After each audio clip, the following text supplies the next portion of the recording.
Hello, everyone.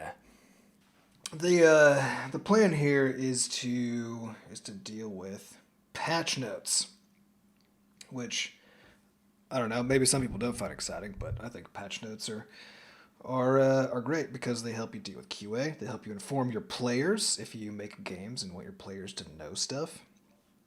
And we use them in the studio to we auto-generate them based off of our Git messages. If you're not familiar with Git, that's the system that you use to keep track of all your versions, all the changes that you made in your code over time. And so along with those changes, we just describe them alongside the change, and then automatically convert those descriptions into patch notes. So the beauty of that is then we can have those shown to players. So we can keep our players up to date. We can show those to our QA team. And for our QA team, it actually just turns into a checklist so they can check off the things that they've looked at to make sure that it works as intended, all that good stuff. Hey, I'm Nakar. And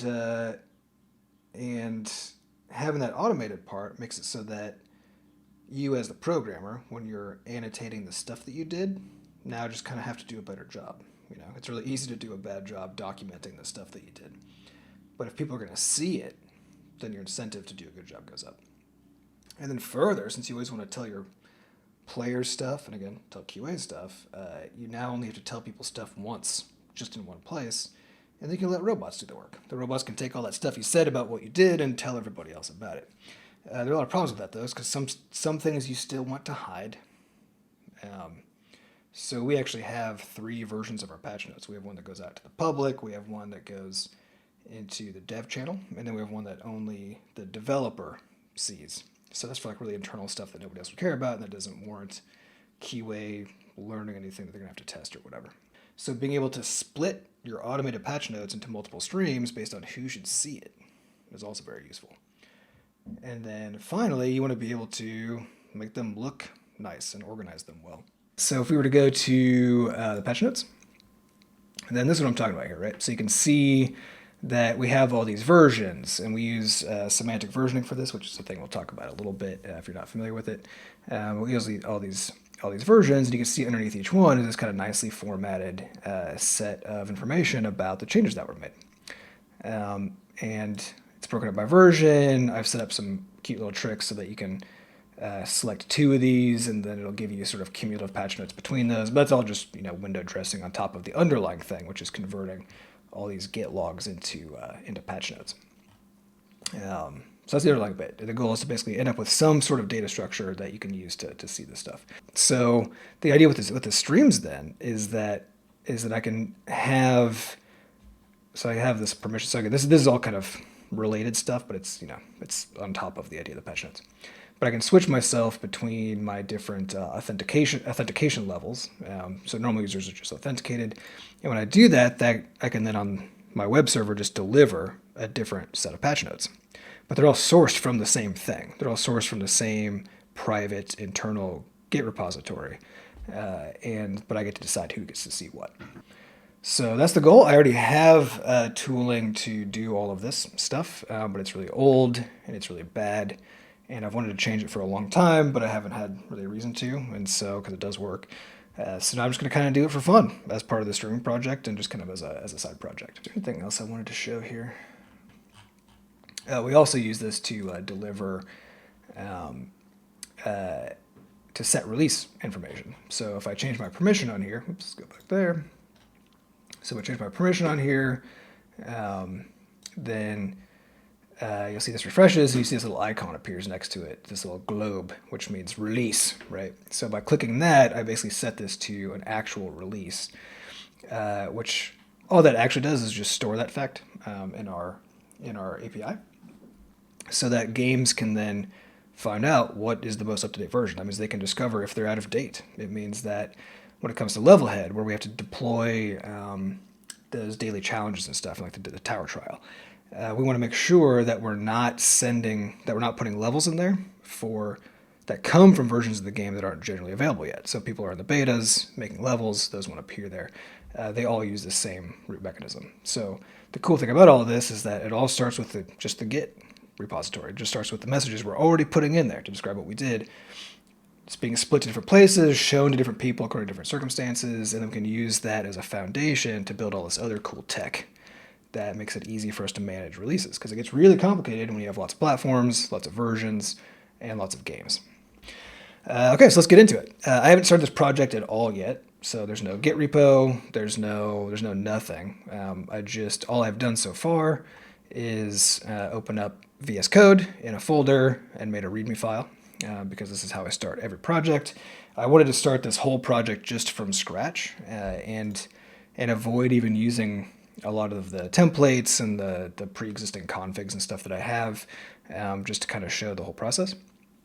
So we're going to be using Node.js, which is JavaScript basically, but it's JavaScript that you can use outside of a browser. So you can use this inside of servers, you can use it to make command line tools, whatever. You can use it for all kinds of stuff. So I favor it mostly because then I only have to know one damn programming language, because otherwise I'm a web developer. I build all of our web tech. The front end's all JavaScript. It has to be. And if the back end can also be JavaScript, and if all my tools can also be JavaScript, and my database is MongoDB, which we can talk to using something that looks a lot like JavaScript. So if everything is the same language, that makes it a lot easier for me to do my job. So we'll be using Node. And on top of that, we'll be using TypeScript. So TypeScript it's classically described as a superset of JavaScript. The way that I like to think about it is you as a developer opting into, on the one hand, some additional rules about how kind of limiting the overall flexibility you have, but honestly not by that much. While what you gain is the ability to basically make promises to yourself, make commitments about what your code is doing or supposed to be doing. And it's a way to basically articulate that in code so that now your tools, TypeScript and any features that are on top of that, can now look at your code and the promises that you made about your code and evaluate whether they're true or not. And that helps you discover bugs extremely rapidly, but it also gives you really cool features to help you just understand your code through discovery. You no longer have to memorize stuff like what all your code is doing and how it works, because you can rely on TypeScript and the tools that sit on top of it to just tell you that. So that's why we're using that. I adopted it a year or so ago in all of the tools that I make for the studio, and I have, as of I guess actually yesterday, finished converting the entirety of our web stack over to TypeScript, including the front end and the back end. And so I'm all in. I'm invested. Welcome to Danger Box. So that's kind of the preamble. That's what we're doing here. So I'm going to call this thing, for lack of a better name, Patchnotes. Because that is what we're doing, right? We're making Patchnotes. I'm a firm believer that all software projects should have really good, fun names. This is not one of those yet. Someday we'll have that. I usually have Sam, who's our artist on the team, make me nice little fun icons for things, even if they're only internal tools, because it's just fun for things to have names and personalities. So the first thing I always do when I sit down to work on a new project is make a README. The idea is it's kind of like doing test-driven development, only it's documentation-driven development, right? You first sit down and decide what the hell are you trying to do? What is the goal? So that you make sure you understand the scope, understand what you're trying to accomplish, and you just do that. So I see a red says TypeScript sounds like improved JS, and you don't like JavaScript's type system very much because you're used to C++. Yeah, so when I first started programming, it was in C++, and the difference is really interesting, and I'm not a computer scientist, so I don't really know how to explain it in a fully summarized way. But I think the way that I feel about C++ and other strongly typed languages is that when you declare a type, when you say like this is an integer, right? It's not that you don't get to sort of change your mind later, because everything you do from there on forward is sort of based on the fact that that thing is an integer or whatever. With TypeScript, I feel like it's in a way almost the opposite, where you start doing a thing and you sort of state the limit that you believe will apply to the thing, and And then if later on you decide, ooh, I need to expand that or contract it or whatever, if I just need to change the shape of what it is that I'm doing here, you don't change the code. You just go change the type, right? You change your description of what the thing is supposed to do. And then TypeScript can then infer if the fact that you are now claiming this can be, more than one thing, or have reduced the number of things that it can be, then TypeScript can now inform you all the ways that that messes up your code. So it is different. It weirdly feels like it adds freedom instead of takes it away, which is how I've always felt about strong type systems. And on top of JavaScript, which is all about freedom, but it is so free that it's easy to get yourself into trouble. And in fact, almost everything you do is just getting your future self into trouble. So it feels like it hits a nice, little middle ground. DangerBox asked about how often I use the anytype, which that'll come up as we get into it. The anytype is a thing that basically says, it's not saying you don't know what a thing is. There's a type for that actually. It's saying that this piece of data, this entity, could be literally anything, which basically tells TypeScript not to bother trying to decide if you're doing the right thing. I use this as rarely as possible. When I first started with TypeScript, I used it still not frequently. I always tried not to because I knew I was supposed to not do that. But a lot more frequently. There were a lot more occasions when I first started TypeScript where I couldn't figure out how to use the type system to support what I was trying to do. And in those scenarios, I would, after eventually getting frustrated, I would just say, fine, this is an any type, and then move on.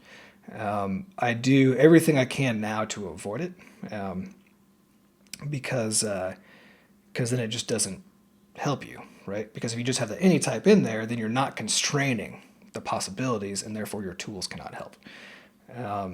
So this other question of it says any type, yeah, and so TypeScript, yes. So Bryce Taylor, TypeScript does compile down to regular JavaScript. The compilation process is a little weird, and honestly, most of the difficulties I've had with TypeScript have to do with configuration, so that the end result, the TypeScript that you get on the other side of the process, behaves the way that you want. We'll end up getting into some of that as we're getting all this set up, because we have to do a setup configuration, and it does add that layer of complexity to your development environment, which, in my opinion, having now made lots of projects just in TypeScript, but also converted many projects, including some huge ones, into TypeScript. The last one in particular, which is the entirety of our web infrastructure, so the website that you see, the bscotch.net website, plus its whole backend, all of that, when I converted it, took a whole month, right? And it was exhausting. It was really hard to get the configuration to all work. There's test suites in there. There's deployment code in there. There's just all kinds of stuff. It was very difficult. And even after all that, it was worth it. Just within the first day when I was done of being able to sit down and code and have the tools actually support me and keep me from making mistakes, and identify, if we're being honest, mistakes that I had already made that I just didn't know about and hadn't been bitten by yet. In fact, today I was trying to do something to our website, which you all will see next week if you ever look at our websites.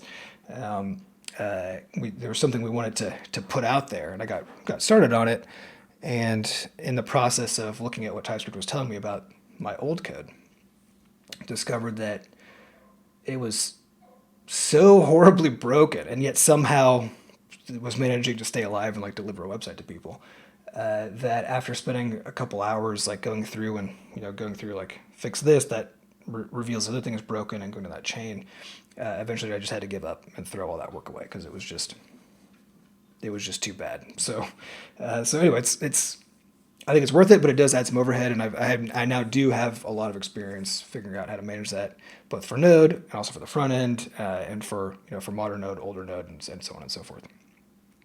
But it's a lot. All right. So let's talk about the features we want with this thing. So actually, let's start even higher level. Start with the goals, right? We want a importable Node module and CLI tools. So the idea being here, if I make the underlying parts of the code that so CLI and incremental interface, the thing you type stuff into and it causes stuff to happen in a terminal. So if I were to make it so that the CLI tools are basically just like an empty throughput, that they just take input and convert it into what the code would need to do its job. And that way the focus can be on the code itself, which could be imported by other people's projects. That way, if you wanted to build your own system on top of this tool, then you have everything you need. You don't have to fight the stuff that I'm doing. That also makes testing easier in my experience, because now you just have a bunch of functions that all live in code versus things that need to be called through a shell or something, because those are a lot more of a pain in the ass to actually debug and make work. So in our portable node modules and CLI tools, we want to be able to convert. So we need to be able to detect git logs and parse them according to some, we'll get into it, some format or some consistent format. Also, my spacebar seems to be misbehaving. Okay. So we need to be able to do that, and then we need to be able to, so the idea is now you can take a git log that has a certain structure, and then that can tell us how to decode it and convert it into basically a data structure that we can use to now populate a portable thing that represents patch notes, probably in JSON, because that's the fun one. Okay, so we need these two things, which means we also need to choose a format, and so ideally adhere to standards where possible. The idea there being that there could be backwards compatibility. If you've used a different tool in the past, hopefully you can just swap this thing in and get that to work. That's really the core of it, right? And then we need to allow for some flexibility that takes into account how people actually do their work instead of how we want them to do their work. And there's a reason I'm saying it this way, which we'll get to in a second. Okay, the way that we're going to do this then is we'll go through features. So we're going to say we're going to adopt, that's not right, adopt conventional changelog format. Actually, a variant thereof. So if anyone has heard of that, I don't know if you have or not, it's called this thing, conventional changelog. So conventional changelog is where I originally started this adventure a long time ago. So a conventional changelog is basically a community developed set of standards plus tools for how you can structure your Git commit messages so that they can be parsed with a standard system. So the conventional changelog project, it just says it right there, right? So the conventional changelog project has all kinds of tools to do that. My experience with it is that there's too much. It's too hard to understand, and it is so flexible that it's just hard to use out of the gate. So I want to be able to choose some specifics about how someone is expected to use this thing, which we could make more expand over time. But I prefer things that have something more strict as a standard, that just does all the work for you, that doesn't force you to make decisions, in particular decisions that really don't matter, because it's a bike shedding problem, right? So it's just like the idea of using Prettier to auto-format your code, where something like Prettier, which is just a formatting tool, it gives you something like 6 configuration options. There's basically nothing that you get to choose. And that's by design, because their whole argument is that the actual details of exactly how things formatted don't really matter, whether you use spaces or tabs, whether you put a new line after a bracket or not, all that kind of stuff. It doesn't actually matter. But it's a thing you can argue about forever, which is the whole idea of bike shedding. It's instead of focusing on the thing that you're supposed to be focusing on, you focus on a little thing. So by having a thing that just makes the decisions for you, then you just don't have to think about it. You might not like those decisions, but you don't have a choice. And so now you can move on with your life and do other stuff. So that's the approach we're going to take here. And again, they just have so many tools at my experience. I just couldn't even figure out, like, how do you even know which one of these to start with? You know? How do you even know what to do here? And then further, it does some things where it basically says, we want you to be a good developer first, who's following all the good developer rules that some rando said is the way to do things, right? So what I was trying to do here is figure out where...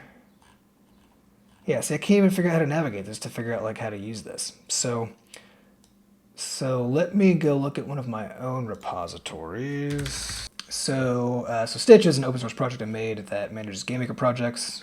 So it allows for automating like imports of assets and merging other people's code into your code and all kinds of fun stuff. So we use this thing. We made it for the newest GameMaker update and then decided to open source it after that.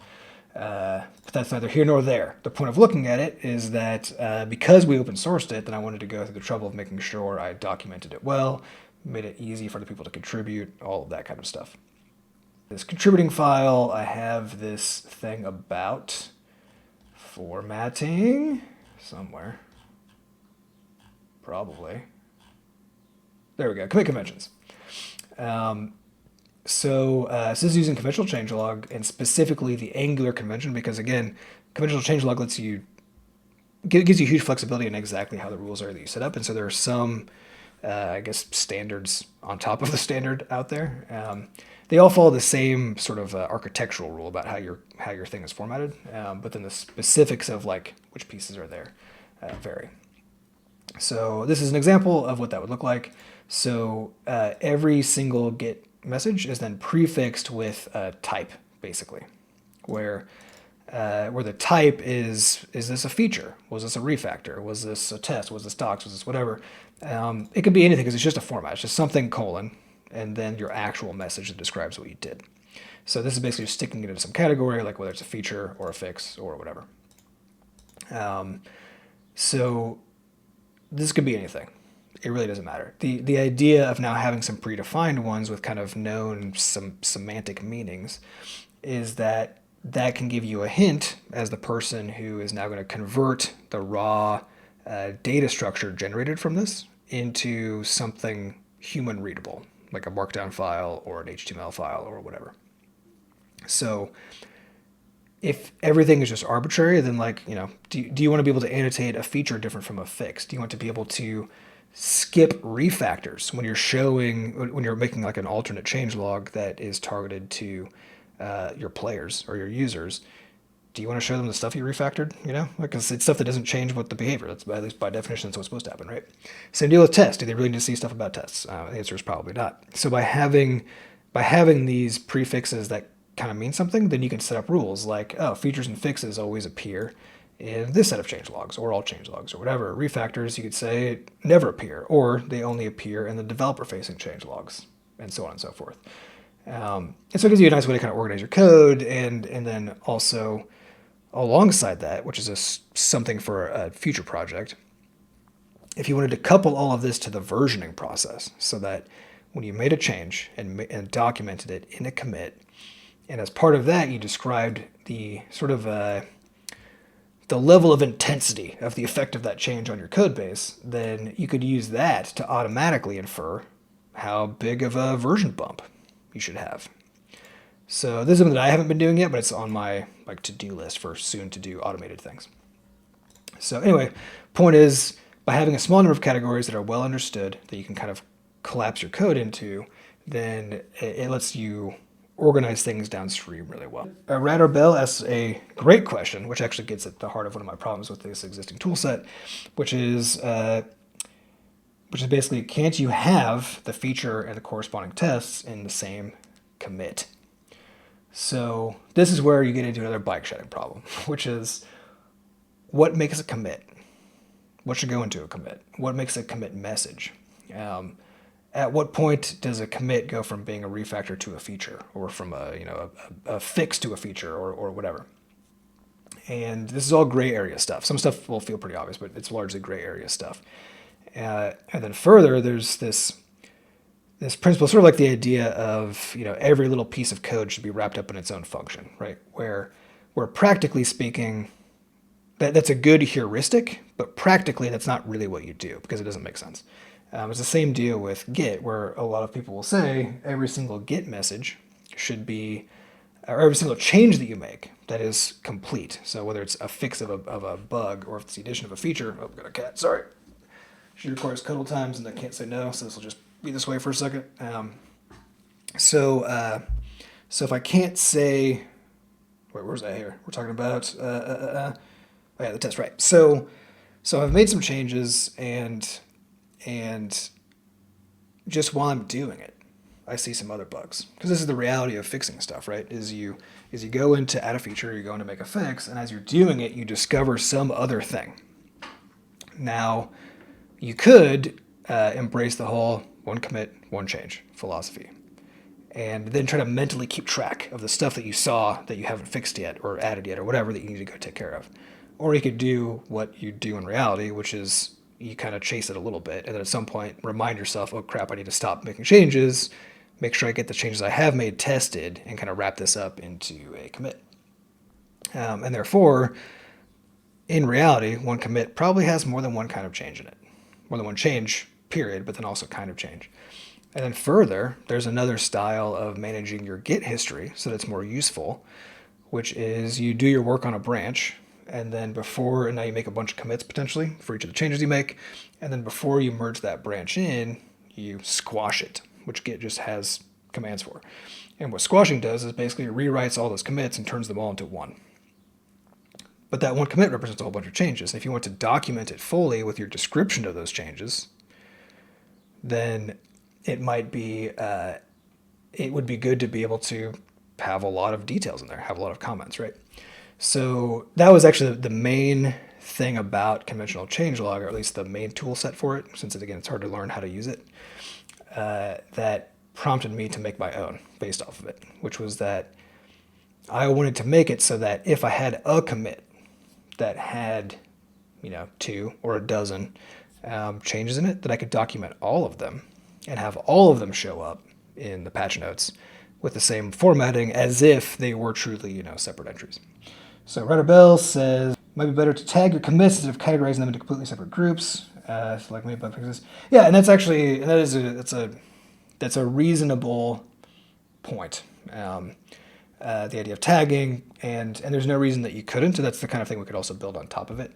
I think the main rationale for this sort of small number of concepts, and we'll actually get into kind of an idea that's like tags in a second, but this kind of small number of concepts of conceptual ways you've changed your code is that you can build additional tooling on top of those. So like I mentioned about being able to manage version bumps. If you have a small number of kinds of change that can be used to infer what needs to happen because that change happened, or change of that type happened, then it allows you to build more tooling. So things like tags and stuff then can allow you to sort of discover things and like do a search and find things more easily. And I'll get into a mechanism for that in a moment as well. So there's that. This is conventional Changelog format. We're going to start with that. So there's another piece. So here I've only used the basic syntax of conventional changelog.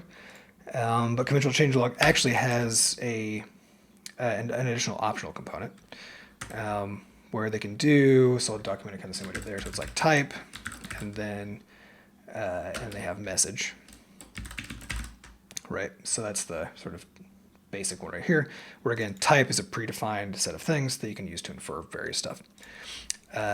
So we're going to take this one level further, and we're going to optionally add, so the first part is going to be, we can call it a tag if we want to actually, but topic is usually how it's kind of phrased. And this is another good point, which is that normally it supports one topic, but there's no reason we couldn't change this to allow it to support multiple topics, and then we could call those tags, right? So the idea here being that the type represents, again, like kind of the impact of the change. It has nothing to do with what it like actually did to your code, right?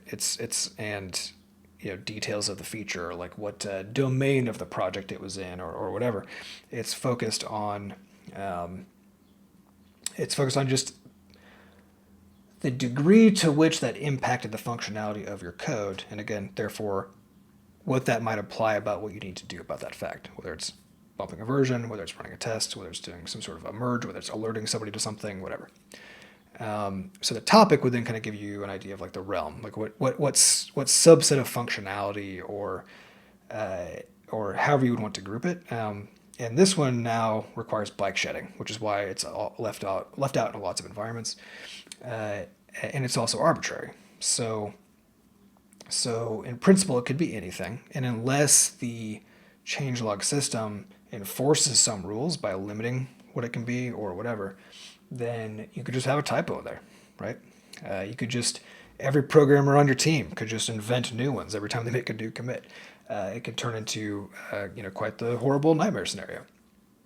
So we do use these in our own stuff. So if we go back to the crashlands commits, that's where, so you can see like fixes and new features. This is how I've sort of more human-friendly converted feat and fix, right, from the types. So then when I show this to users, I'm like, okay, well, it's a fix, right? So I explain it a little bit more, so I'm just using what it is. Now, the groups that these are then set under are the topics that we're using. And again, these are arbitrary. The code itself doesn't know about them, right? Because they're just invented by the program on the fly. And so I have some rules in place, which we can also get into later, meant to kind of help the program a little bit, such as whatever the most recent capitalization was is the one that gets used for the entire set of changelogs. That way, if you make a mistake and type on lowercase u capital I in one case, then the next time you make a commit where you update the UI again, then you can sort of globally fix it. So it's that kind of stuff that we need to do. We need to make this a friendly thing for the developer to use. All right, now we're going to take this one step further, which is new. So again, this right here, this first stuff exists in conventional changelog. That's just its whole thing, really. So we're going to take this one step further, and we're going to add the idea of streams, where both of these are optional. And so the way so by default, it would look like this if you just have a topic. So if you only had a stream but no topic, then probably what we would do is just something like that. So the pipe is still there. That way you know what that's supposed to be. So this is the new feature that I added when I made our own tools for this, again, based off of that limitation of conventional changelog, which is conventional changelog is designed for basically big open source projects, right? It's open source. People are supposed to see everything. And further, it's programmers who are looking at it, right? So it's not just about whether or not you want to hide things, which is a problem that you have if you have private code, like a game or something.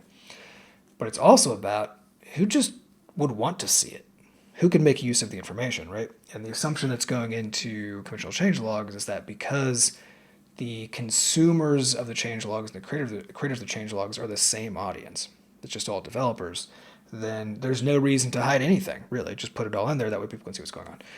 The reality is that mostly the changelogs do hide things like refactors and the chore type and like changes to the docs and that kind of stuff, because other developers also don't really need to know that most of the time. And if they do need to know it, they can go look in the Git history and just actually read the raw Git logs to find out that stuff. So that just is a built-in limitation. And it's not a limitation, it's just the problem that conventional changelog, the suite of tools, is trying to solve is just not the same one that we need to solve. What we need to be able to do is deliver to different audiences different patch notes. So you can see here we got the Rumpus patch notes, and it's got a whole bunch of stuff that you can see in here, right? And the reason is because I'm currently set up as I'm currently looking at this viewed as an admin. But if I were to change my auth status to just a plain old authenticated user, then I get the new one. There's like nothing in here, right? But the stuff that is in here is focused on the kinds of stuff that readers of the or viewers of the website or users of the Rumpus Community Edition API or people who play our games and just want to know about how the sausage is made. It's the kind of stuff that they'd be into. Versus if we go back to the admin level and look at all the stuff that's in there, It's just weird stuff. It's like an event manager for initialization events. It's stuff that nobody needs to know except for basically me. Being able to make these different streams and publish them separately is really useful for games. Because games, the audience, and actually for just any product that goes to an audience who is very different from the people who are making it. So this also allows comma separated, so you could have stream 2, whatever, right? And that way the idea would be that if you're not going to go run a build script or use the code of the tool to convert the changelog from Git into a compiled changelog, you could optionally pass in some subset of streams, either as a whitelist or a blacklist, however you want to do it. And that we can basically curate anything that you want to know. PLMNB says, do you know Python? Python was actually my first language. No, sorry. C++ was my first language, which very quickly got changed to Python. I'm self-taught all the way through, so that was a good switch to make. So Python was my first and kind of main language for some time. Because I was self-taught and because I wasn't doing software for a living, I was doing other stuff and then just writing software to help me out with that stuff. I bounced around a lot to different languages that just made the most sense for the thing I was trying to do at the time. So I did do a lot of Python, and in fact most of the original tools for the studio, not the original website, but most of the tools that we use to manage our art and stuff were Python tools. It's been long enough now that I have a hell of a time dealing with Python code. Fortunately, it's very readable, so I can read it. But if I needed to sit down and write some code, it would be a problem. I do really, really like Node and TypeScript in particular, and I wouldn't switch back to Python for anything. I really, really enjoy this language. Somebody else asks, do you read internal patch notes often? So really not much at all. I use them periodically so the main reason I actually use them is to compare different versions of the server, in particular because we have a dev version, we have a beta version, and a production version. So the production version is the one that people normally see, the bscotch.net. If you go to beta.bscotch.net, that is often a different version. And so when I'm trying to debug an issue that has appeared and try to find out if it's specific to one server and so on, I'll often compare patch notes to see if I can figure out what's going on there. But for the most part, the patch notes are just there in case, right? Which is a lot of what we do as programmers, right? Is you write good documentation, you write your tests, you do all kinds of stuff, and a lot of it is in case, because when it does turn out you need it, the cost is always extremely high. And if you can kind of mitigate that up front, even if most of the time you don't have to use it, it ends up being time well spent. So, seeing a post about switching JS projects to TS gives you motivation to start using it. Yeah, so TypeScript is great. I recommend. So we haven't even gotten any code yet, but we'll get into it. The hardest part is configuration. Everything after that is it allows you to incrementally opt into it. So you can take a raw ass JavaScript file, just a .js file, change it to .ts. That's now a TypeScript file. You did it, right? And then if you set up your configuration correctly, your configuration won't even be unhappy about it. You won't even get any error messages. It'll just say, yeah, nice, good job. This is just still TypeScript, right? But then you can start to opt into both the feature set that TypeScript adds and also the level of strictness. And you can do those separately, which is great. So you can basically convert an entire project from JavaScript to TypeScript, and it will just still work, right? It's always, of course, a little more complicated than that because of configuration stuff, but it's worth doing. It's great. So I started learning with a few of our earlier projects. Rumpus CE, which is another open source project that I made quite some time ago now and haven't updated for a long time, was basically my first TypeScript project. And I also I did some streaming with that back in 2019 or whatever that was. And since then, I started building all of our internal tools in TypeScript. And so after each subsequent tool, they kind of got bigger and bigger. I got a better handle on it. And finally, just a couple months ago, I decided it was time to take that knowledge and apply it to the big projects and convert them. Chronic Maths Debater. What's your thoughts on Dino over Node? So I think Dino is a really cool idea. I think, so for those who don't know, Dino is Node backwards, right? Or almost Node backwards, or actually Node backwards. Almost Node backwards. it is sort of meant to solve all the problems that Node now has by virtue of it being old, right? And this is old in software, and especially web software terms, which is a different thing than everywhere else. So Node is great. It solves a lot of problems, but it's old enough that something that we'll end up getting into as we start to work on it. Something as simple as the way you import code from one file into another. When Node had to make that decision, because Node was the first front end, or the first JavaScript that lived outside the browser. And they wanted you to be able to manage a project like you do Python or anything else where you have multiple files and they import from each other, which is not how browsers used to work. They do now, we'll get into that, but they didn't used to until very recently, like a few years. So they had to settle in a way, and the JavaScript community had invented ways to sort of simulate that. And there were a handful of standards, and Node kind of picked one, and then they actually built around that. It's called CommonJS is the way of saying it. It's the whole like, if you've seen it, it's basically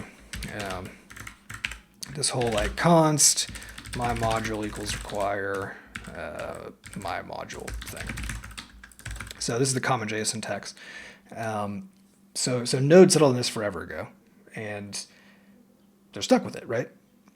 But the front end, the browsers, where JavaScript is dictated, like its behavior all is really starts in the browser and moves from there.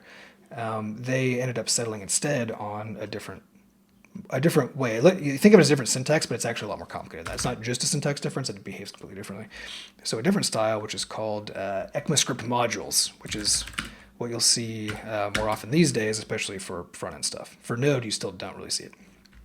So then here you'd be like, import my module from. Oh, man, the spacebar is just dying.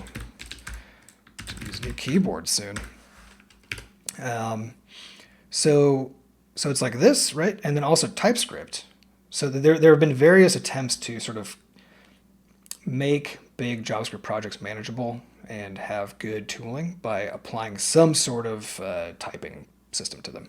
There's like flow type, which is another name I can remember, but there's a few. So TypeScript kind of like started to really take on dominance. It's still not that new, right? But its dominance is very, very new. Basically, now you have two huge changes in the JavaScript ecosystem. When Node was like at version 6 already, they'd been around for like 6 years, had developed a community and the whole thing, and now all of a sudden, the standards for the broader and sort of the more central JavaScript community were becoming TypeScript, right? Which is newer, and this ECMAScript modules thing, this other syntax. And so then all of a sudden the problem was like, how the hell is Node supposed to deal with that, right? Because this does not behave the same way. It's just different, right? They don't have like a built-in support for TypeScript because that's its own kind of thing. So this sort of created a vacuum, and Dino has come. So Dino is a new thing that's kind of come in to fill in that gap, where basically Dino says, okay, well we just work with ESM. That's just how it does work, and it allows you to basically use URLs. So you can just like plug a URL in here and use it. That's actually also true for Node these days, but that's kind of a side issue. And it also supports TypeScript out of the gate, so you don't have to deal so much with these configuration problems. Which is a long way to say, I think it's great. It's going to have a hell of a time catching up in even close to Node because of NPM, which is, if it's a thing you're not familiar with, we'll get into that a bit. But basically all existing code, pretty much, that people have already made for Node pretty much does not work in Dino, at least not out of the gate. What else we got in here? Okay, so related to that, MJEGS asks, can you just deploy TypeScript? The answer, in short, is no. That's the thing that adds complexity to all of this. Let me do a quick check here. Looks like you got almost 30 people in here listening to me yammering on about weird TypeScript and JavaScript stuff. So thanks everybody for being here. Please, say hi in the chat. Buzzrick waves back to you. And if you have any questions, just hit me with a go. We might not even get any code. Who knows? And actually, on that note, we should just start writing some code. Stop doing documentation and do the code stuff. But before we can even do that, we got to get into the configuration, because it's already the case that you can't just write code. You got to set up your environment and make it good. But it's particularly true with TypeScript because there's the compilation step and there's more that has to happen. So again, I started this project with nothing in it, so we could go from 0 to the full stack of the environment that we need. So locally, I've already installed Node, which comes with npm. So Node.js, if you're not familiar with it, again, it's just JavaScript that lives that you can just run anywhere. I'm using version 14 point something. I always stay with the LTS, unless every once in a while, if there's like a really cool new feature in the more bleeding edge, then I'll make an attempt to migrate. But for the most part, I try to stick within LTS. So we talk about Node 14, and then we have, so when you install that, that's going to come with another tool called npm. npm is the Node package manager. It basically, by default, talks to this giant repository called npm.js.com. You can have private repositories. You can host stuff. I think GitHub has their own version of this now. They're kind of there's other sources that you can use to manage your JavaScript code bases, but npm is by far the huge one. It's kind of like that whole Apple thing, when they first started doing what do you call it? When they first started doing apps, right? Like the original iPhone stuff, and they had those commercials. It was like, oh, there's an app for that. That was the tagline. That's basically what npm is. If there's something you're trying to accomplish with code, the community for npm for Node is enormous, and npm though is not just Node; it's also front end stuff. It's just like basically any JavaScript based thing that's open source is on npm, probably basically all of it. So if there's something you want to do, someone has done it, and someone has probably published on npm. Might not be done well, but it's probably up there. See, Price asked, any opinion on Yarn versus npm? We've been switching to Yarn. So the explanation of that is that npm, Node Package Manager, is a command line utility. So like if I wanted to use it, I would just, let's go down to my console down here. I would just type npm. So there you can see -v for version. So that's the tool that I can use to now just install stuff or manage the other people's code that I'm downloading to use. Yarn for a while was better. Yarn is made by Facebook. It does the same stuff. It actually talks to npm.js by default also, right? Out of the gate, they're basically the same, and you can kind of choose whichever one you want. I don't like Facebook even in the slightest, so if I can avoid its things, then I will. But it does make some really good things, so sometimes you still want to use those. I've only heard good things about Yarn, but it is the case that the main complaints about npm that were causing people to choose Yarn instead have been resolved, and they're just basically the same. So whatever you're into, really. So let's create our environment. So what are the steps that have to happen? Create git repo. That's always the first step, every single time. And then we're going to add.gitignore, because that's the second step. If you don't do that, you're going to find yourself in trouble. And then we're going to init our npm project. From there, we're just going to start installing dependencies, basically. There's going to be a lot of them, plus prep configs. Just a lot of environment work to do. If you want to reference, so I am going to put this up on GitHub so that you can just see it, but I don't actually have a repo ready yet, so I'm not going to start pushing there. But if you wanted to see an example project, actually you can just look at Stitch. Stitch I actually still like. I think I did a good job with the code in general, so I'm not embarrassed of it yet. So it has in it basically all the kind of stuff you would care about. Oops, go into Stitch. As I was mentioning, I had Sam make this icon for me because we don't need it, but it's just fun to have this thing have personality. If you were to look at a project like Stitch, you're going to see it's just full of, so now a lot of stuff is really for GitHub because it's open source, so it got like code of conduct for contributing. Here's the changelog this is using actually that, whatever this thing is called, conventional changelog system. So this actually uses that to make this changelog, so now you can just see what that looks like. This is your kind of classic conventional changelog output in Markdown. you can see there's a package.json, this is the TypeScript configuration, and so you can see all the stuff that I have installed to like make all this work, blah, blah, blah. We're basically doing the same stuff, it's just this one's already done, and we're going to start from scratch here. But if you wanted a reference for kind of what the environment looks like for a TypeScript project, then this is a good, or I guess it is one. You can be the judge of if it's good or not. Somebody says, who needs gitignore? Just commit all your node modules like a boss. That is a thing you can do.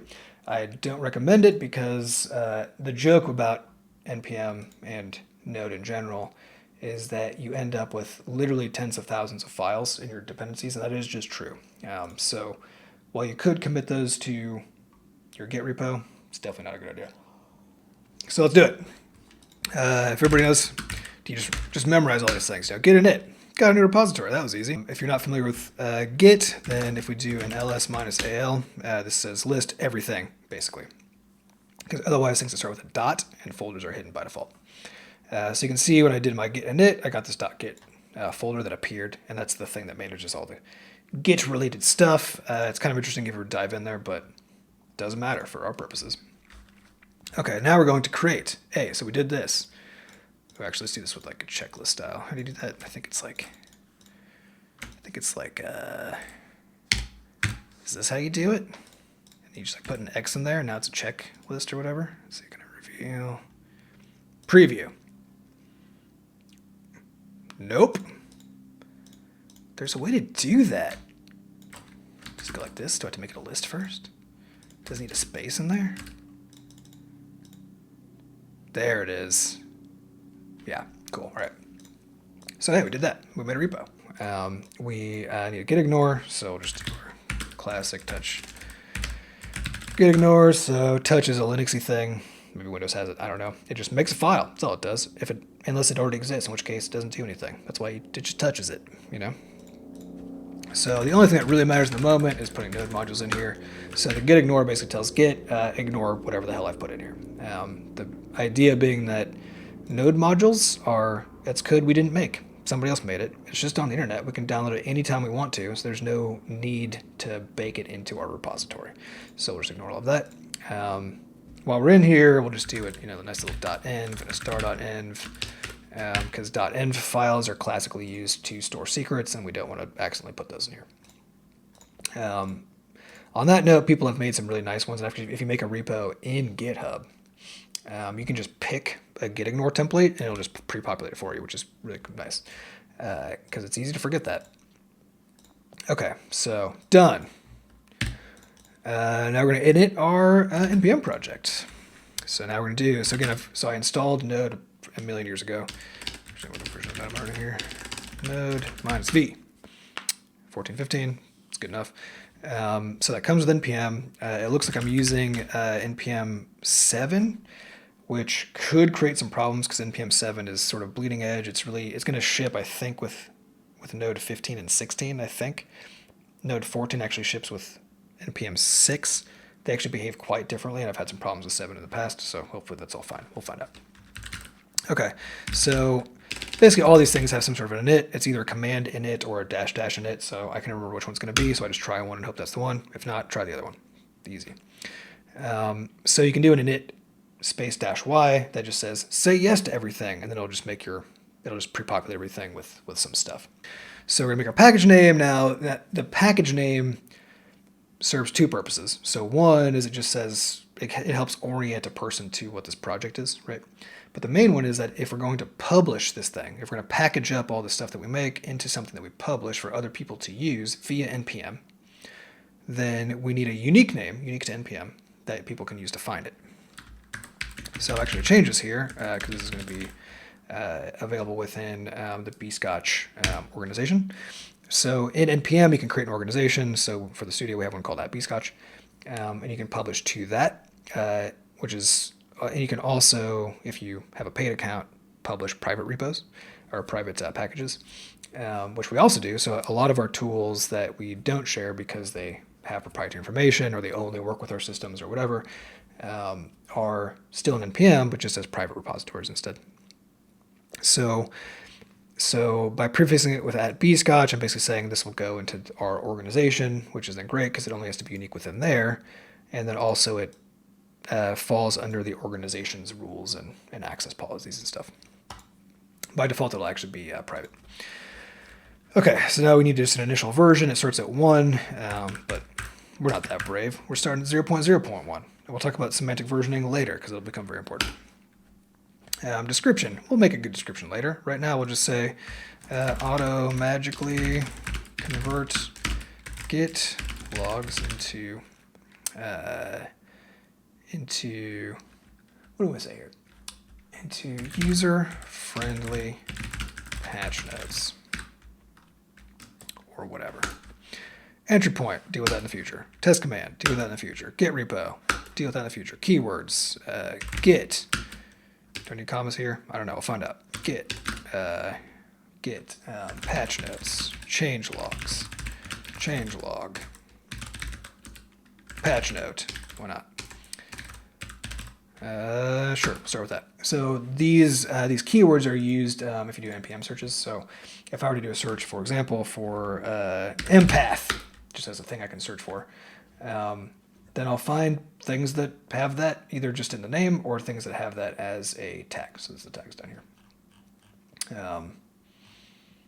Although weirdly, I actually have my own version of empath that doesn't show up when I do this. What if I tagged it wrong? Anyway, it doesn't matter. So, so author, this is going to be me. So you'll often see for open source software, people will show their email addresses in here. I don't do that because I don't need that spam. So I always just link people to something that they could go find me at. So we'll go like, https://www. I can skip that. That's just redirects. bscotch.net/about. Good enough. License. Here we'll do MIT, kind of your classic open source license. This is okay? Sure, yes. So we've initted our NPM project. So if we go back to so if you're not super familiar with VS Code, it's great. I highly recommend it. It's free, has a Magellan extension, it's all really good. It's made by Microsoft. Microsoft is the steward of TypeScript. Everything just, and also of course there's, of Windows, right? TypeScript is built right in. So you may not even have realized if you just are doing regular JavaScript and doing it in VS Code that you're already getting TypeScript support. So some of the cool features that you're seeing, we're getting like autocompletes and that kind of stuff and some errors that are appearing when you're just doing plain JavaScript. It's actually because TypeScript is just being run for you by VS Code and it's looking for stuff on your behalf. I think you might have to opt into that to turn it on by default, but they've been changing that over time as it became more mature, so I'm not sure what the current state of that is. We did this, and we init a npm project. The end result of that is a file called package.json. If you do any Node development of any sort, which includes basically all front-end development, because all front-end development these days through like things like React and Vue, and I guess Angular, and now Svelte, which is very cool. All of these things require tooling because it's not just like you just write some HTML and you're done. It's you use these really cool frameworks to sort of state your intent and then you let a compiler do the work or a transpiler or whatever. Do all the work of turning that into code that works. So all of that ecosystem, like all those different packages and things that you use to do that and like people sharing code with each other that you can then pull right into your front-end project or your back-end project or whatever. It's all managed through NPM. And so you're using Node to do it. You've got a package.json file to manage your front-end project. So if you do web dev using really any modern JavaScript stuff, you're probably going to be using Node and you're probably going to have a package.json file. I've spent a lot of time on these things. Basically kind of live here. So again, got the name in there. That's we named that on the way in. Got the initial version, got the description, blah, blah, blah. So this main thing becomes very important, but we're just going to skip that for now. We'll get into it later. Now scripts are nice because if you add a script in here, this is just any sort of set of commands that you would pass into a terminal. So you can put whatever you want in here. We'll just do this thing and just say like exit 1, so it'll just die if we run it. So then if you were to run if you're in the same directory, if you have a terminal running in the same directory that your package.json is in, and then you use npm will sort of refer to the package.json file that's in there for stuff. So the run command, the npm run command, basically looks for scripts with the name that you specify. So if I say npm run test, it'll run whatever's in there. which in this case is just exiting with a status 1 for an error code. We can do some other fun things in here, which we'll start with right now. I'm going to add a script in here called preversion, which I'm also going to do an exit one. So preversion is a built-in script that npm actually helps you do versioning, which is cool. That's a thing we'll get into later. But it's also a thing I'm in the habit of using. And so this is the way I protect myself because Node, or I guess npm, looks for your script. So if I were to run the npm version command, which again is a built-in, if I run that command, npm will first look in my scripts for a preversion and run that first. So I've put one in here that just kills it. That way I can't accidentally run the versioning system. Okay, I got my keywords, got my author, whatever, we're fine. There's not much in here, we don't need much else. And now it's time for deps and configs. Okay, so we got our project ready to go, and now we can install deps. So before I even do that, I'm gonna go ahead and just make a commit because, we started doing things. Oh yeah, so I have an alias in here that I call getIt, which that's just short for git add minus a git commit minus m. So that way I can just type getIt and then just type a string as a commit message and without having to do all of this stuff. So when you see me doing that, that's what that is. So we're gonna go ahead and just start using the syntax that we want because we also want to be able to use our own git logs to demonstrate that this thing is behaving as intended. So we need some git logs. So we will do, let's do, this is a feat, or this is a chore. I'm gonna call this a feature because it didn't exist and now it does. So I'm gonna call it a feature. Let's choose a stream so that we have, way to put this out. Now we'll have this stream be, so now you can choose like how do you want this to behave? Because the idea with the streams is that no stream is then the default, right? And if most things you want to be seen by most consumers of the patch notes, then it would make sense to not have streams for most things, right? And then to use streams to basically select stuff out. If most things would be private, you want to do the opposite. So here, this is an open source project. We want people to see all the things. So it makes sense to have the default be people can see everything. But we also need to be able to test streams. So we'll just make one in here. I'll call it pub. We'll just kind of use lots of streams. So pub for public, this is actually the one that I use for my own stuff in all the rumpus code. So we'll call this pub for public, and we'll do this as the topic what? We'll call this, we'll just call this development. Things related to development. That's too long. It's requires too much typing. Call it dev. That's the topic. Doesn't mean much because again, they're kind of arbitrary. Okay, so we can say initialize repo and basic readme. Cool, that's done. We don't have remote yet, so I'm not going to push, but I'll probably do that off stream at some point in the future, right after the stream. So now we're ready to move into how do we, start writing code, right? What's the next thing? So remember that TypeScript is compiled. There are cases where you can kind of get away with sort of pretending like it's not, but it's still in reality, it always gets compiled down to plain old JavaScript. So because of that, we're going to need source. We're going to need a folder of source stuff that is going to get compiled and some target where it'll get compiled to. So that's the thing we'll do a little make dir over here. I'm not sure what the Windows command is. It's probably basically the same thing.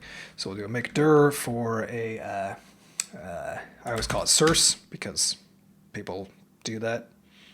So whatever, that's fine, conventions, We will not make the output directory because that will just make itself. I typically use just build. You'll also see out, or also what else you see? Dist for distribute. So a lot of just kind of miscellaneous conventions there. Do whatever you want, doesn't matter. So we're gonna make your source, so now I got our source folder. Instead of here, we're going to make our entry point, which will be our index.ts. That's for TypeScript. Okay, and inside of here, we're also going to do tests because, test-driven development, that's how you're supposed to do things. So we'll make a test folder. We'll also make a, I like to call it lib, just as like where all the stuff is. And so this is, so that organization of code is one of the things I hate the most. Of trying to figure out like what is a good way to do it, like where should you put all the things. Once you add in a compiling step, like in the case of TypeScript, it sort of adds a layer of convolution to what you're trying to do. Because ideally, you don't have to have multiple compile processes going on. Ideally, you can just basically point your TypeScript compiler at a folder and just say compile all the shit in there, right? So that's the goal. But then it makes it a little hard because you don't normally really want to kind of group your test code with your actual code. And thinking of your test code as source, right, is a little weird. But it's source in the sense that that's the thing that compiles. And so kind of the structure that I've settled on over time is everything that's TypeScript goes into one source folder, and then there's an output folder that has the same structure. It's just mirrored, except everything is .js plus some sort of utility files that we'll talk about. It's a little weird. There are probably more intuitive ways, but this is just the best I could do. We've now got folders, so we can start making tests. So we'll go ahead and just add a, I don't know, we'll just call this thing tests, That's a pretty good name, right? So in lib, this is going to be where all the fun stuff is going to be, like all the stuff that actually does things, but we don't know what we're trying to do yet, so we'll get that in a sec. Probably what we'll do is we'll start coding in our index file, and then we'll kind of refactor migrate stuff out into this lib folder. So somebody asks, you don't put tests in a separate test folder. I do in the sense that they're in there. But yeah, like I was talking about, it's weird, right? It's just a little weird. I do write all of my tests in TypeScript because, actually for a lot of reasons, but the main thing is that tests are also code. They can be written incorrectly, right? You want the full support that you can get out of TypeScript on your test code as well. So I just kind of put it all in the same place. When it comes to the deployment phase of how do we get this code available to people to use via NPM, it actually becomes really easy to control because you can just choose which folders end up in the created package. If I put it outside of source, then I have to deal with that fact when I set up my compiler configuration. So by keeping everything inside of source, I just don't have to worry about that piece. It is a thing you can do. I actually do it that way for really big projects that have a lot of test code and that have kind of multiple subparts. For a smaller, kind of more one-off project, then I just kind of I want my configuration to be light because I have found that configuration for TypeScript is far and away the hardest part and the part that leads to the most difficulty and complication. So the more I can simplify it, then the happier I tend to be. So we now have our files. We're kind of ready to go. We'll update our package.json and say that our entry point is going to be build/index.js, which doesn't exist yet. And now it's time to install our first dependency. That package manager, as somebody mentioned a million years ago, you could also use Yarn if you install that separately. NPM comes with Node. It's basically the same feature set. I'm going to install TypeScript. So again, by default, NPM in effect searches npm.js.com for a package with the same name that you supply, and then just downloads the most recent version of that. It all follows Semver rules, which we'll get into at some other point. So there's a little bit of kind of caveats to it, but for the most part, it's just like equivalent to doing a search in npm.js.com and then downloading the code. So we're going to get TypeScript. So I'm going to show you its package repository, whatever the right words are. So TypeScript downloaded 15 million times a week. It's wild. Now the great thing about, so this is just a README file. So this is the README file that we have here is the same one that will appear in our NPM package at some point once that gets actually published. So this is theirs. And if we were to go to their repo, we would basically see that in there. It's a little weirder than that though, because you can actually package up in NPM publish package kind of however you want to. You could package up stuff that you've built, so it could be completely unrelated to your source code. So it's a little bit weird, but typically what you're going to see when you look at people's NPM packages is that if you go to their repo, the code you see there will very closely mirror the code that's actually you are consuming. But it is a caveat, which is that the code that you get could be completely different than the code that you see in the repository. It tells you how to install stuff. Over time, because I've just installed an enormous number of NPM packages, I've kind of learned these patterns of how do I write my own README file for an npm package, they always show you, like tell you what the install command is, and then give you some kind of hints, and then link you to documentation if there's a huge documentation somewhere else, and otherwise kind of give you some basic tooling. But here we're just installing TypeScript, that's it. Most of the documentation for TypeScript is elsewhere. The TypeScript docs, the official ones, are really, really good. They were updated, I think, a month ago, and I just reread them all when they got updated, and they're even better. So if you're trying to learn it, I would go right to the source. npm-i for install, you can also do full-on install, comes out the same. And then we're going to do a -d, which is the same as --save-dev. These are all things that you do it enough, you memorize it. So save dev, you'll see what this does. We'll save TypeScript here. So what this is going to do is now npm is now going and talking to npm.js.com, looking for a thing called TypeScript. If it finds an exact match, it downloads it. And then it updates our package.json to add this devDependencies field. And that's because I said save dev for, this is a development dependency. And then it adds it in there with the version. We won't go into details about what all this means, but basically this is the version I downloaded. So the difference between a dev dependency and a dependency is that a dev dependency is not downloaded during an install. So now if I publish this package and somebody else consumes it, they'll also get my package.json file for this project. So when they do their own npm-i of this thing, if we publish it to npm, what that will do is go fetch it, it'll find it, it'll pull down all the code, it'll put on all the stuff, right? And then if my code has dependencies, it will go install those as well, so that I don't have to ship everything I need. I can just tell it what I need, so it can go down with the rest.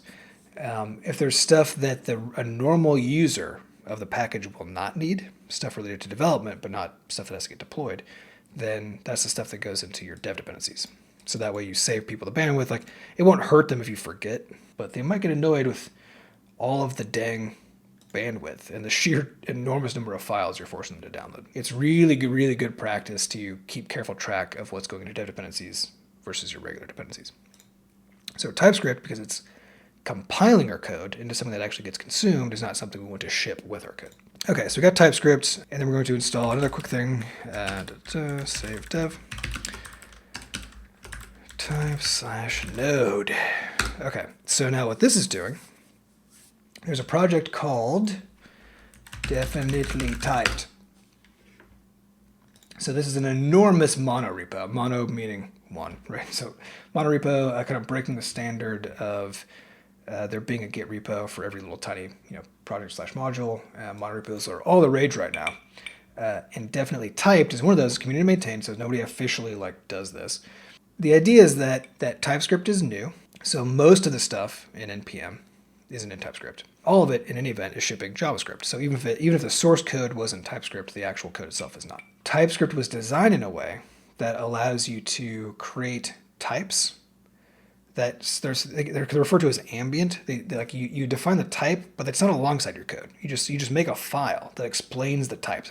It sort of recreates the API of your code base, but just as type information. It's not in the code at all. It's just completely separate. Because it allows for that, then code bases that are not typed at all, that don't have JS docs in them, which is a thing we can get into later, or that are not in original TypeScript, so they don't ship any types, then those things can have completely separately type documentation.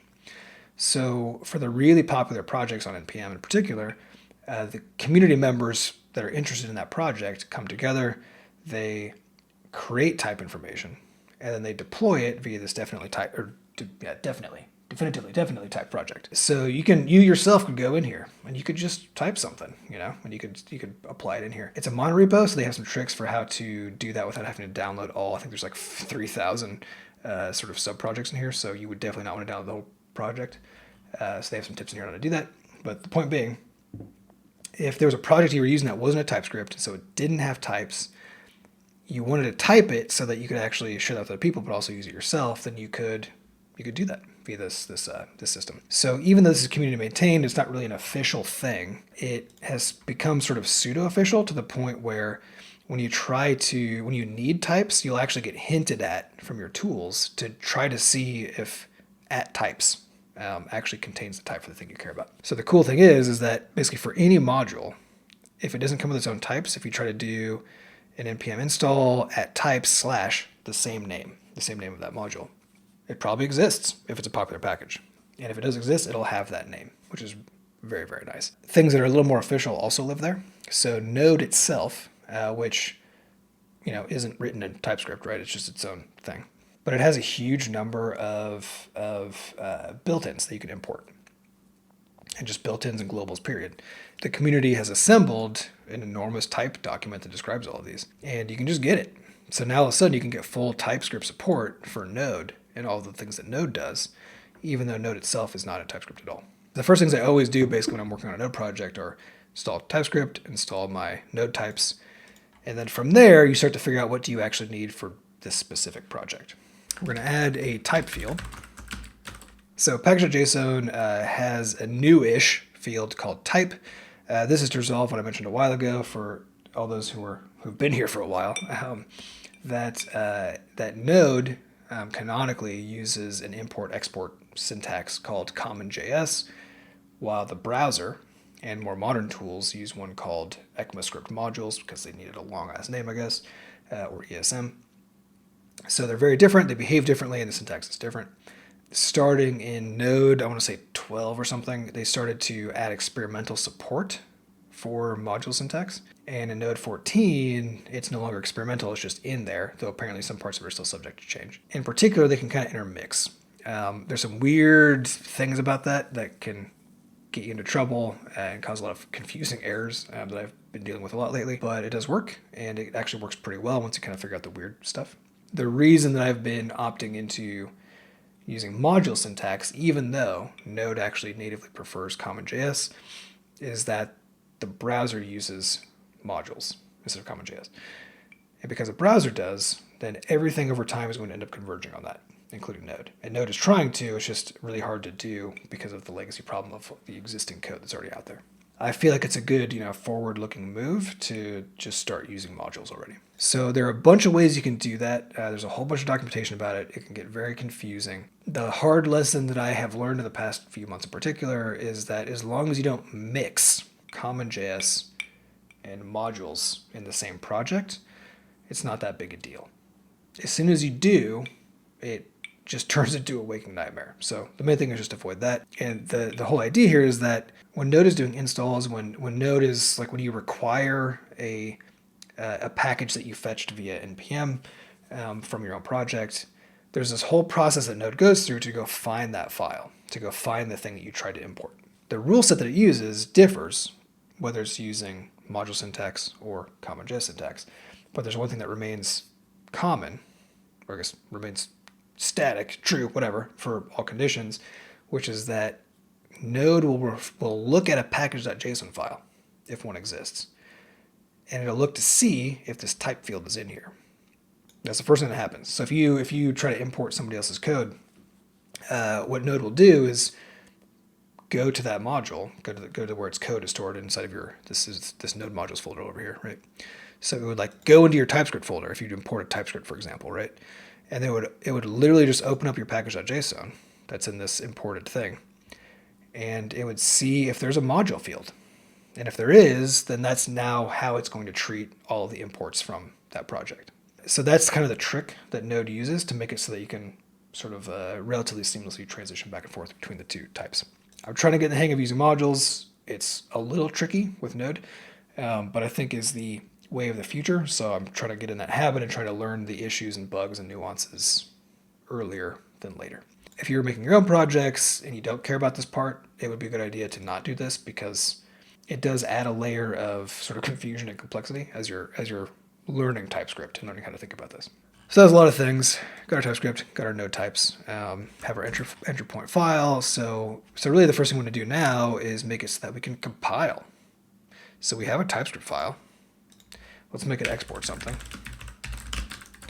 So we got something to export, something to compile. Otherwise it'll probably get upset with us that there's just nothing happening here. We've installed the only dependency you need, which is TypeScript. We'll have to add some test suites and stuff in a bit.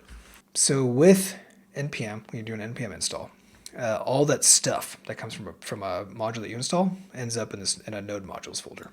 And that node modules folder is just a sibling of your package.json. Inside of here are going to be one folder for each of the projects or organizations or whatever, right? And then inside there is the actual code that's being dealt with. So here's that @types since that's a model repo, right? So here's that types instead of there's this node folder, and this is all those node types I was talking about, which is cool because you just go look at it. It's just all available too. You can go see exactly how they typed everything. It's very nice. The other thing you'll notice that appeared in here is this .bin folder.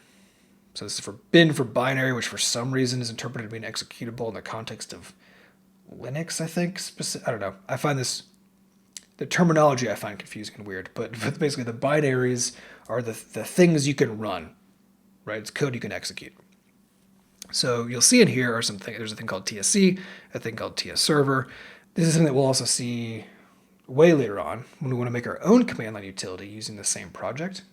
Is for it to be a command line utility, it needs to be executable. So it needs to be able to run it in the command line and have it do something, right? Wonderfully, Node and NPM have this built in as mechanisms. So it's actually really easy to make that happen. When you do that, when you make use of those mechanisms, the end result is that in this .bin folder inside of Node modules are all of the binaries from all of the different packages you've installed. So you can run them in a few ways. One is you could just literally run node modules and then you can start auto-completing, right? So we can say .bin, and then we can say, see what's in there. Right, and we can do TSC, and we can just run it because it's an executable file. Alternatively, we can make it much easier and use npx, which stands for npm execute, maybe? Something like that. So npx also ships with Node and npm all at the same time. With npx actually does some weirder stuff. The main thing that I use it for is, so if you were to run npx on a thing you don't have, it actually auto downloads it and then runs it. But I mostly use it to just to be a shortcut for these executables that I have. So I could run this verbose thing up here that I have to kind of like memorize or autocomplete or whatever, or I can just run npx tsc. So same name of the executable, but npx basically just shortcuts that for me. So npx tsc. You can see it did exactly the same thing, right? So TSC is the TypeScript compiler. Binary gets basically made and then set to the the +x chmod flag when you do an npm install of the TypeScript module package. All these things are kind of used interchangeably. It's very confusing. So you do an install of the TypeScript package, which then gives you this binary. So now all of a sudden you can compile TypeScript, which is great. The other thing it'll let us do is presumably run an initializer to help us populate our configuration file. Like I said, it's always either init or --init, so we can always just try those out and see what happens. npx. So there is another option here, which is to, if you were to do an npm install global -g or probably --global, presumably, then that basically installs it for the user on the operating system, so that it's now available no matter where you are. And it actually just becomes part of what's available in your normal path, meaning you could just run TSC without any prefixes of any sort, and it would just find it and go. So some people prefer that. I like to have all of my dependencies be locally defined so that I know what version everything is supposed to be.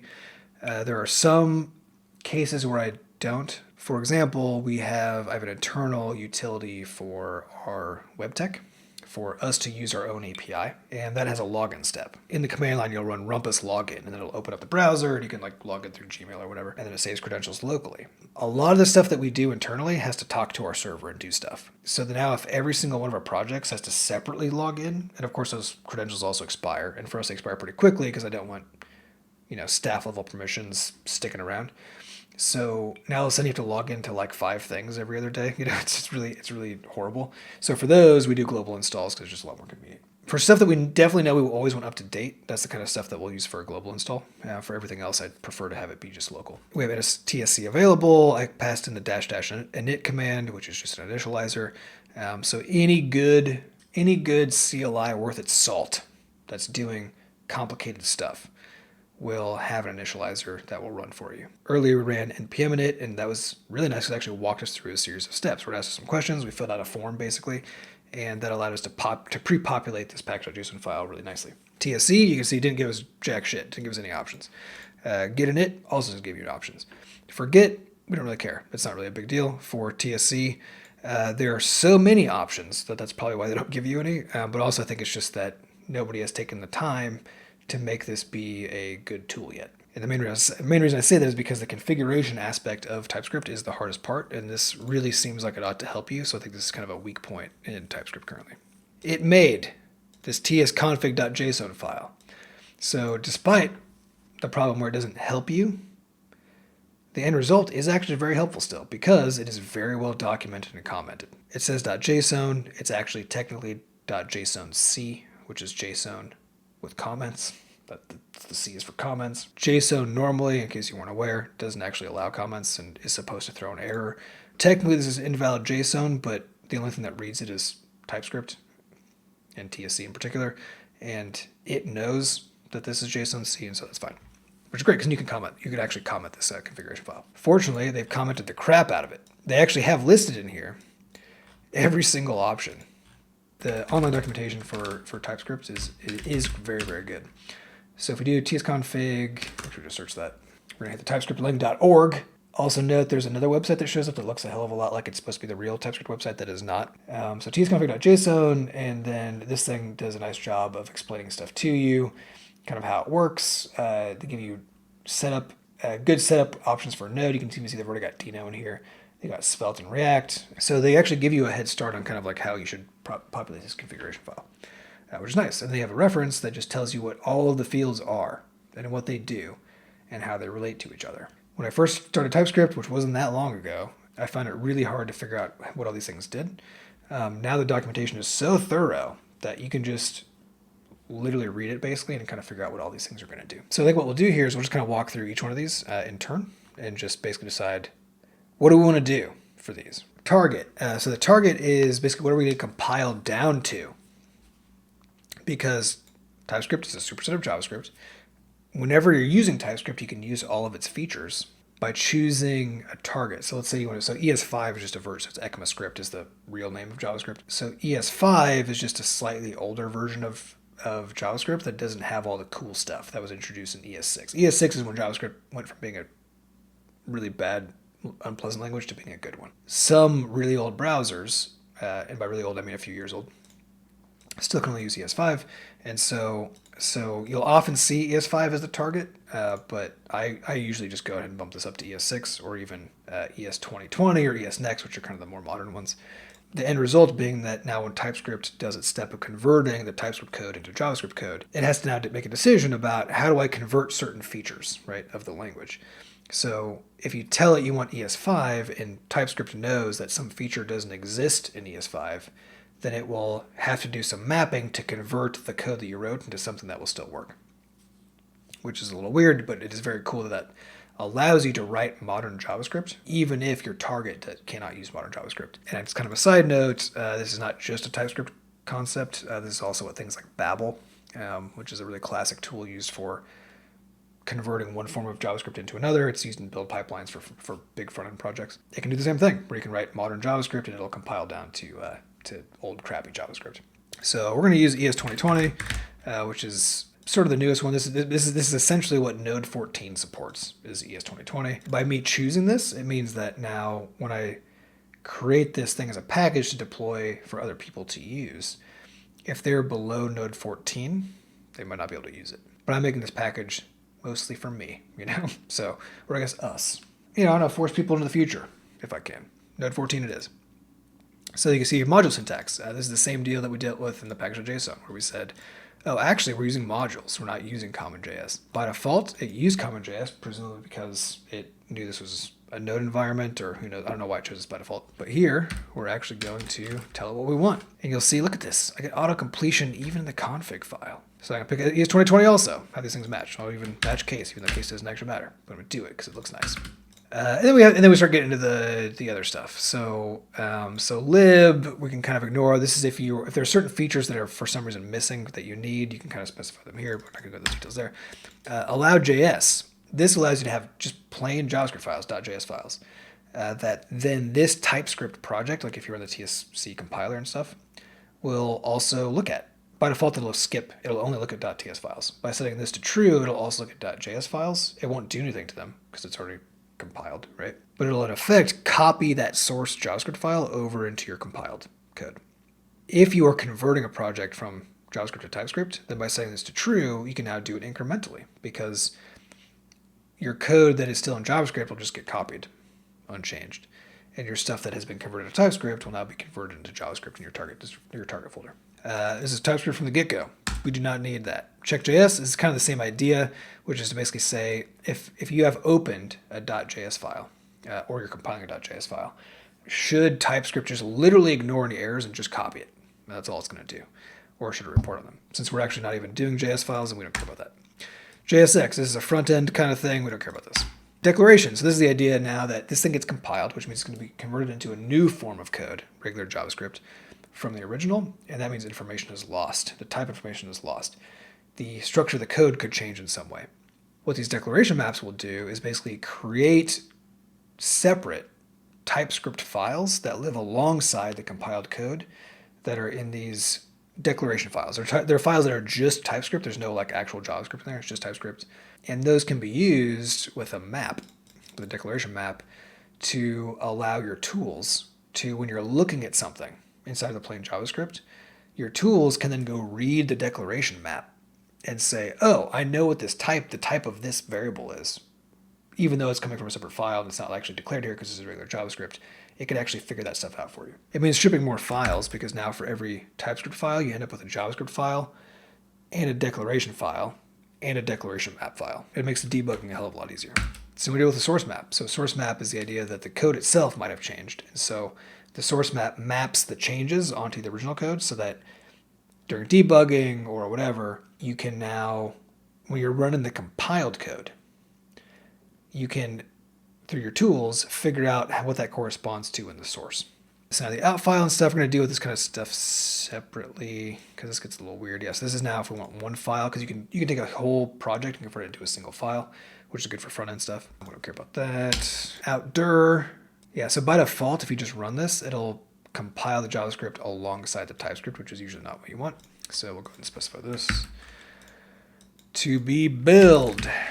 Composite, this is nice for big projects. We can just ignore that. Root dir, we can ignore that for the moment. So noEmit. Now, if you wanted type checking but didn't want to compile, or if you wanted to use a separate program to do your compiling from your type checking, Babel, that thing I mentioned earlier, Babel can convert TypeScript into JavaScript, but it doesn't do type checking. It just basically strips all the types out of there. Because again, TypeScript is just JavaScript, right? So it pulls the types out and converts stuff that is using more modern features into whatever your target features are and so on and so forth. So it does the same kind of stuff, but it does it without checking any types. As a consequence, it's way faster. So if you have a really big project, you might end up using a separate compiler to convert that project into JavaScript. But you'll still want TypeScript to actually like look at the stuff, to be able to run a check to see if your types are valid, or so that while you're editing your code, you can get all the information via your editor. So what noEmit does is it just says, if we run TSE, if we run the TypeScript compiler, don't actually make files. Don't make those JavaScript files. Just do all the type checking. And that's that. So here we're going to be using TypeScript compiler to do our compiling, so we don't do that. But that's what that is. We don't care about this stuff. Just do all that. Like I said earlier, TypeScript is great because you can slowly opt into features. By default, JavaScript is TypeScript. But again, there are just so many configuration options that a lot of the hard part in getting things to work is in getting your configuration correct. Type checking. Now this is where all the magic sauce comes from for how much help TypeScript is going to give you. So strict, enable all strict type checking options, which are then here. So this is just a shorthand for setting all of these things to true. If you set this to true and then set other ones to false, those ones override. So basically, it basically switches it from the default being false to the default being true. So what this will do is basically set all these other things to true, which include things like noImplicitAny. So someone earlier asked the question, how often do I use the any type? Any, basically you telling TypeScript, this thing, this variable could be literally anything and treat it as such, which basically tells TypeScript, well, don't throw any errors because this could be anything. Just whatever. We don't know what it is. It's not my problem anymore, right? noImplicitAny basically says that if a thing is untyped, then TypeScript won't infer that its type is any. That's the implicit part, implicitAny, right? If you don't have strict on, then by default, anything that is untyped is basically just an any, if TypeScript can't do a better job inferring what it is. So this is really nice when you're converting a project, because a type or JavaScript project has no types. If by default implicit any is allowed, then you won't have any TypeScript errors. You don't get the help, but you also don't have a million errors you have to go resolve. Basically what I have found is that for new projects, I always use full strict because that gives you the best support. It keeps you out of the most trouble. For converting a project, I go through and I choose which one of these I need to set based on the project. How recent it is, how good it is, how much I want to have to actually like get it all working properly versus just need it running in TypeScript as quickly as possible. So I won't go into the weeds on these, but there's a whole bunch of options here. We'll just use strict as true and just use all of these things. So the docs have everything you could ever want to know about them. There's these then additional things that aren't part of strict, but that are just sort of like bonus features where TypeScript can look for things that look like the kinds of errors that people could have. I tend to leave these as their defaults. If it's the kind of stuff you're into of like having TypeScript be even more strict with you, then there are other things you can do as well. Module resolution. This is one of those nightmares that has to do with intermixing CommonJS and ESM, which is that CommonJS, so let's just go into this file in here. Okay, so CommonJS, actually let's make a JavaScript file. Temp const something equals require. Let's require that index file. So here's kind of your classic, so I'm not getting errors here because TypeScript I've told it not to actually check this because this is technically invalid because my package.json says, hey, I'm using modules, and then in this file, I'm using CommonJS. But I'm not seeing those because I don't have anything currently looking at that. So my tools are not helping me see that I'm making errors. CommonJS, I could have done this like this. I could have written this, or I could write this, or I could write that. All of those are valid CommonJS because CommonJS has a pattern of trying to find the thing you ask for where you do not have to specify its like actual location. So I can refer to a folder, and if I do that, then basically what Node will do is, if it's using CommonJS, is look in, so first it'll look at this path that I provided, and it'll say, is that a folder? Or actually, sorry, first it'll say, is that a JavaScript file? If the answer is yes, it then loads that. If the answer is no, it then asks, is that a file name that if I stick .js onto becomes a file that actually exists? If so, then I'll load that. And if the answer is no, and it's a directory, if it's a folder, then it'll say, okay, is there a file in that directory called index.js? And if so, I'll load that. So there's this kind of like fallback chain that Node goes through when it's using CommonJS syntax. ESM doesn't do any of that. ESM, you basically can say import, whatever we'll say, stuff from, so if I did this, put that further. So if we do that, then that is invalid ESM because ESM requires a full name with an extension. So if I do /.index.js, that's the only thing that's actually going to be allowed to work. So what this setting in here is for is by me setting this to Node, then I'm saying use that Node /CommonJS style of trying to figure out what I mean when I specify an import path. If I don't use this and just use the ECMAScript way, then that means all of my paths have to actually be full. I don't want to use this because that results in output JavaScript that are technically ESM because my package.json says they are. So that's how anything that imports them will treat it. But where I'm using a syntax that is invalid ESM, which creates really weird, bad problems. If you're converting a project and you want to use ESM and you have a JavaScript project, then you can set this in order to prevent having to go update every single one of your dang import paths. There are other tricks you can use also because of the fact that the thing that you ship is not the TypeScript, it's the JavaScript. You can have part of that compilation process include converting those paths for you so that the end result is valid ESM. So those cases allow your TypeScript to be actually different and follow different rules than what your JavaScript has to follow, which is kind of neat. I'm going to make myself do it the right way for ESM. Finally, ES module interop. This is the idea that, I guess you can see right here, enables interoperability between CommonJS and ES modules via creation of namespace objects, blah, blah, blah. So the idea here is that if you've got ES modules and you've got CommonJS modules, by default, they don't behave well with each other, right? So by saying this to true, then TypeScript does all of the extra work required to make it so that you don't have to know what's happening. You don't have to keep track of the fact that you're doing things differently than ESM is or CommonJS is or whatever. It just handles all of that for you kind of invisibly in kind of like weird ways. but you just get to kind of forget about it. So that's what that is, which is also why this is true by default, because that's usually what you want. Just out of curiosity, I'm going to attempt to do a compile and just see what happens. What do you include in here? Include. So we're going to include all of our source. So that's what's going to get compiled. So include tells us what we're going to use for our input, and then target tells us how it's going to be down converted, if at all, into some form of JavaScript. Module type module, CommonJS versus ESM. And then where's that? And outDir is where this thing is supposed to end up. So if this is all already correct, then I should just be able to compile this. So npmx tsc, TypeScript compiler. So the TypeScript compiler reads the tsconfig.json file, follows all the rules that I've set in here, and then is supposed to do the right thing, which it did. So that's cool. And so now you can see here's our declaration maps. So a .d.ts file is a TypeScript declaration file.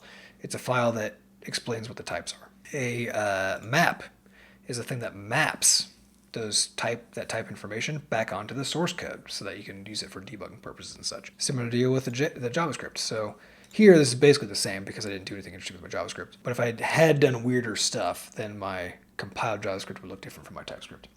But you can see right in here, this refers to that sourceMap file, which is this .map file. And this allows me to go from my compiled code back to my source, which is in particular useful for debugging purposes. And the cool thing about source maps like this is that debugging utilities already just know how to use them. So whether you're debugging in VS Code or whether you're debugging in a browser or whatever, if you have source maps, all those things can get read automatically and dealt with. So you basically always want source maps if you can do it. So these settings actually work out of the gate, which is great. At least as far as we can tell, given that we have literally no code yet. Also gitignore our build folder, because we don't. The idea here being that your Git repo should only contain things that, how would you say it? Only contain things that can't be inferred from other things. The environment in your source code is sufficient to recreate the built code, and so you don't want to put those in your repo as a general rule. So I'm going to get all this stuff saved. So let's make another commit here. Let's first check what we did. Why is the space bar not working? So our last one looked like that. Let's do another feat. We'll make this one public too. Again, the idea of these streams right now is so that we have these in our backlog of commit messages so that we can see if they work when we go to actually get the code doing stuff.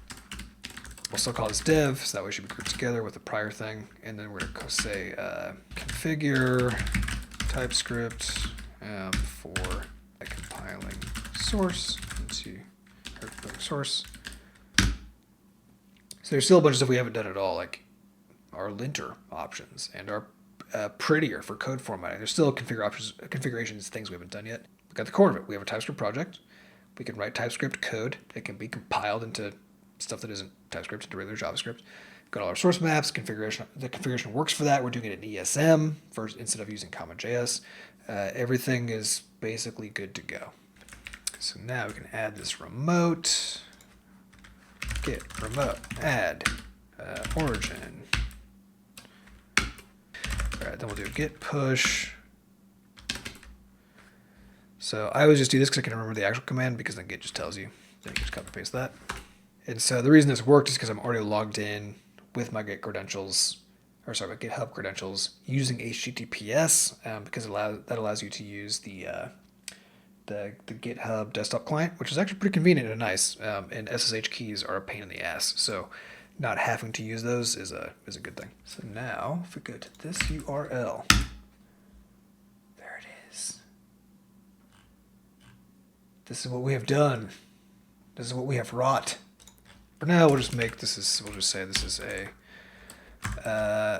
let's put some little caution symbols in here. Let's do like a caution. Yeah. Caution. Work in progress. That way nobody thinks this is supposed to behave. We won't publish it to NPM until it actually does something, because that'll be irresponsible. In progress, this project is being developed live on stream at think. I'm not sure how GitHub renders things that look like URLs, or if I need to make it explicit as a URL, so let's do that. And also that way we can shorten this to be more human readable. There we go. If you want to go check out the code, just go to, which I guess, again, it's not really any code. If you want to go check out the configuration setup, then you can go to our GitHub at Bscotch, and you'll see a bunch of stuff, but it's, /Bscotch/patchnotes. Have a great weekend, everybody. Thanks for watching.